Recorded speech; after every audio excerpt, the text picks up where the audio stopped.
Okay, alright, I had to show you this because this is one of my projects. This is a 1932, that's correct, 1932 compressor that I completely rebuilt.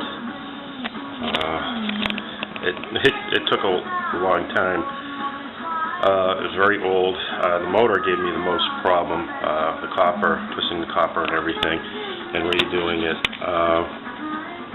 Now, what it is back in the 30s, they had Buck Rogers, so this company, the Spray It company from Wisconsin, decided to make it streamlined, you know, kind of like the Buck Rogers spaceship. Unfortunately, I do not have the original sprayer with it. I actually sold it for $500 because it was an antique and somebody wanted it that badly.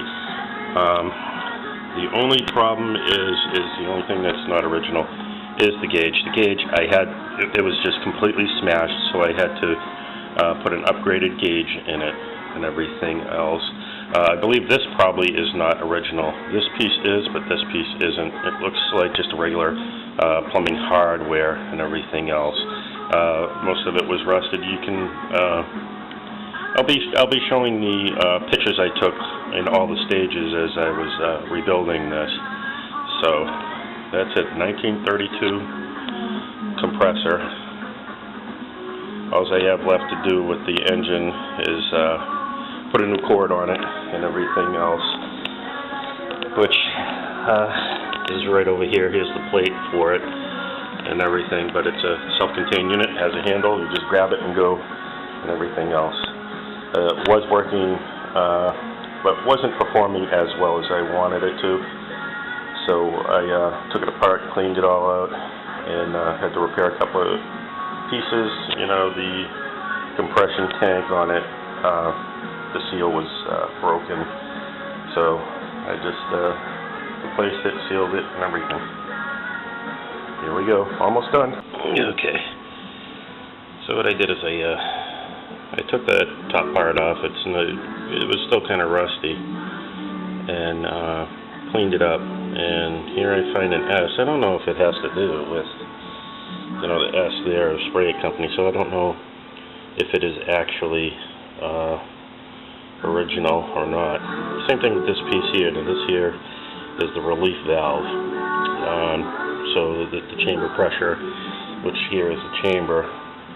Here's where the piston is, and of course that's the drive that the motor is what drives the piston.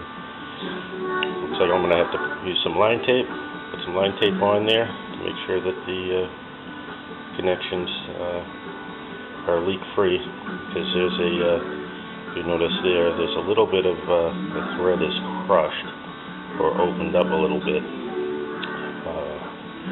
That could be where I was losing some compression also, but like I said, the seals were really bad. Okay, so now I've got the belt hooked up, and now what I gotta do is I gotta tighten the motor while keeping two pulleys aligned. Otherwise, what'll happen is the belt will keep coming off. I have to also tighten up this pulley. I think I got it pretty square. I've checked it already a couple of times with a square. So now I just got to tighten the motor, go down to the local hardware store to get plugged, and then I can test her out, make sure she's working and up to par. This motor was originally black. You'll see it from some of the pictures I have on YouTube and on Facebook also. You can also link up with my Facebook, and you'll see some of the other projects I've been doing.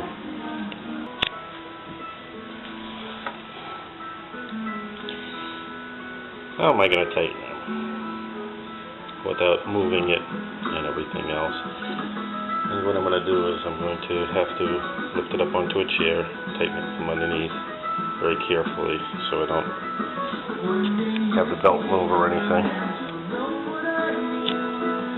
Or I could put it over at my other reconditioned 1940 table saw. I reconditioned this one quite a few months ago. And as you can see, it's probably one of the most complete I've seen on the web. Most people threw this guard away, and I have the whole guard, everything original. Pretty neat, huh?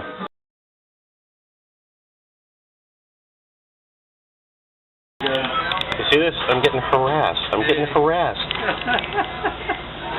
Joe is harassing me about beer and ice cream.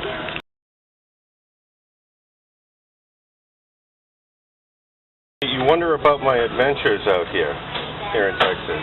This is what it's all about. Beer, ice cream, and Joe, and all the guys here at the Shell station down the street from my house.